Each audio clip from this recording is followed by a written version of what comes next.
pues esas tribus de disidentes, ¿no? Que abrieron caminos para nuevas generaciones y para los que actualmente están ahí luchando por abrir otras puertas, otros caminos. Así que nada, espero que conecte con muchísimo público.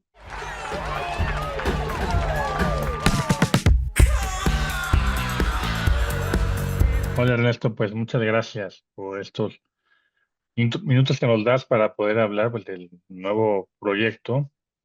Y pues, primero quiero preguntarte cómo fue que te atrajo hacer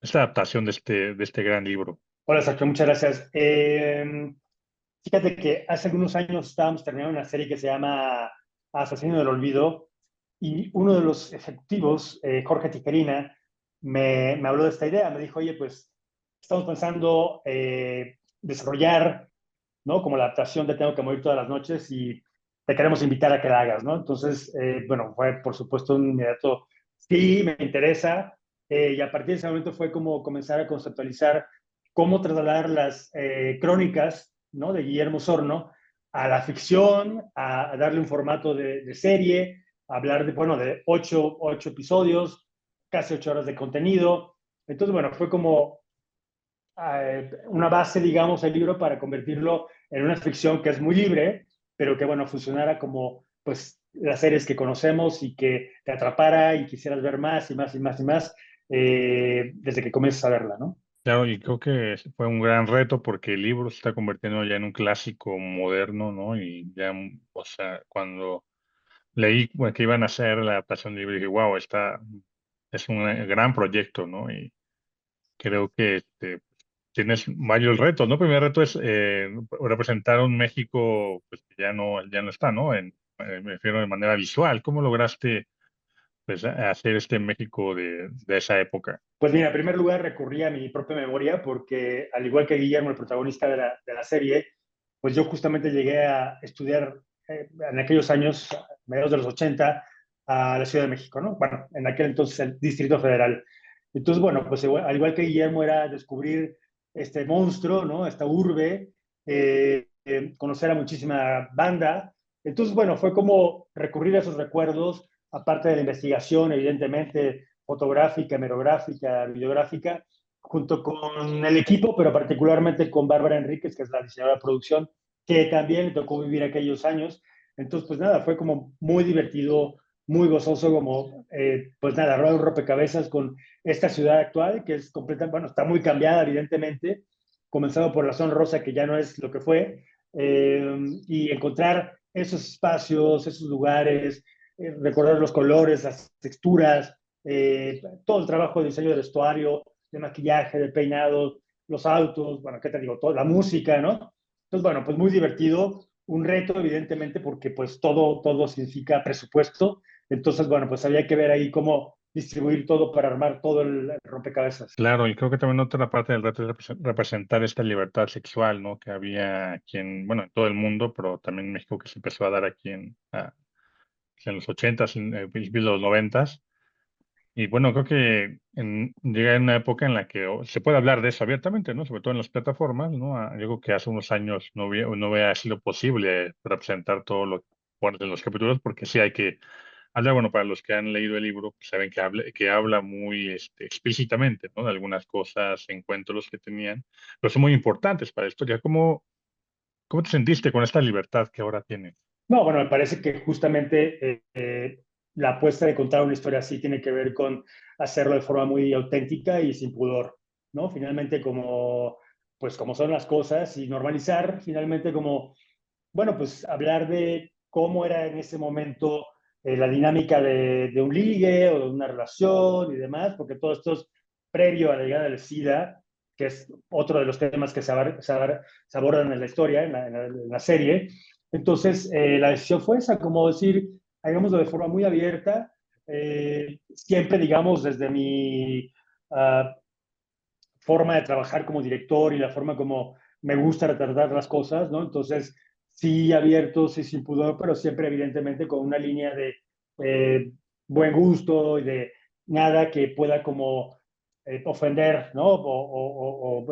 Escandalizar a nadie. Entonces, bueno, fue parte de la comunicación que tuvimos tanto con Alex Uno, que es el otro director, como con los actores, como con el estudio, como con los productores, y nada, fluyó de forma increíble y la verdad es que todos la pasamos muy bien, porque pues fue eso, ¿no? Como decir, se puede hablar así, se puede contar las cosas así. En el cine siempre ha pasado, ¿no? En el cine siempre hemos tenido esa libertad. En las series, bueno, pues ahora, como bien dices, con la apertura que ha sido gradual ahí de las plataformas, lo podemos hacer. Y bueno, y creo que es muy importante, ¿no? Para alguien como tú que narra historias y sobre todo pues, porque ya has cambiado, has brincado en géneros, ¿no? Hace, creo, por menos de un año hablaba contigo acerca de papá y mamá, ¿no? Sí. Y ahora, pues, con este proyecto, ¿no? Espalda con espalda tienes diferentes temas. ¿Cómo te sientes brincando de un género a otro, hablando de diferentes cosas? Sí, pues yo creo que parte de, o sea, mi trabajo como director, lo que más disfruto y más me emociona es justamente esa posibilidad de sorprenderme, ¿no? Con el siguiente proyecto. Ha habido proyectos muy personales, como algunas de mis películas, ha habido proyectos que he hecho por decir, vamos a ver cómo funciona esto, ¿no? Como puede ser algunas series que he hecho de policíacas o, no sé, como de asesinos seriales, ¿no? Y de pronto un proyecto como este pues me conecta de forma muy personal porque, insisto, es parte de lo que yo viví en aquellos años, por un lado, y porque, nada, creo que es importante este momento como de contar otro tipo de historias. Estamos muy orgullosos de que esta sea la primera serie queer que se hace en México y muy probablemente en Latinoamérica. Así que, pues, por un lado era un gran reto, por otro lado era una gran responsabilidad y por otro lado era como esa posibilidad de aventarnos a la aventura, ¿no? De contar una historia con estas características y hacerlo, insisto, de forma muy auténtica y muy con las tripas y muy con el corazón. ¿Cómo encontraste a tus actores? Vemos por ahí está Cristina Rodlo, está también Humberto Busto, a Silvia Navarro también está, pero el papel principal, ¿cómo lo escogiste a él para que fuera el que representara pues, al autor del libro? A Guillermo, bueno, te refieres a José Antonio Toledano. Entonces, no, sí, Eh, sí, pues justamente o sea, nos conocimos en una serie en la misma que se llama Asesino del Olvido, eh, hacia un personaje, no era de los protagónicos, pero era un personaje importante. Y nada, me encantó su trabajo, me encantó su presencia. Y cuando comenzamos a desarrollar Tengo que morir, si bien hubo un casting bastante amplio donde vimos a muchísimos actores para todos los personajes, yo ya tenía en la cabeza ahí como a Guillermo, a José Antonio, que decía, creo que puede ser, creo que puede tener ahí como su, ¿no? Como su presencia, su propuesta, y la verdad es que funcionó increíble y que me encanta el trabajo de José Antonio, al igual que el de David Montalvo, que ya había hecho con él Dale Gas, con Silvia Navarro, pues la conocí justo haciendo Papá Mamá, con Humberto Busto, pues hemos hecho varias cosas desde el Chapo, entonces así, es como ir construyendo este rompecabezas, este ensamble, ¿no? Para una historia tan coral como esta, si bien Guillermo es quien va guiando, pues vamos conociendo a otros personajes con sus propios conflictos y nada, fue muy bonito y se creó una mística ahí muy especial pues, para contar la serie. y bueno, y ahora tu serie se va a estrenar en una época en México donde hay un gran cambio, ¿no? Me refiero de manera política, ¿no? Y tu serie también habla de política y parece como que si estuvieran coordinados, ¿no? Con lo que está pasando en México con la aparición de la serie. ¿Tú cómo, cómo crees que la serie, lo que cuentas, bueno, cómo refleja lo que está pasando ahora en la sociedad mexicana? Sí, bueno, pues yo creo que si bien es una serie que está ubicada en la década de los 80, desafortunadamente pues hay temas que siguen siendo tan vigentes como los crímenes de odio o la discriminación o la homofobia.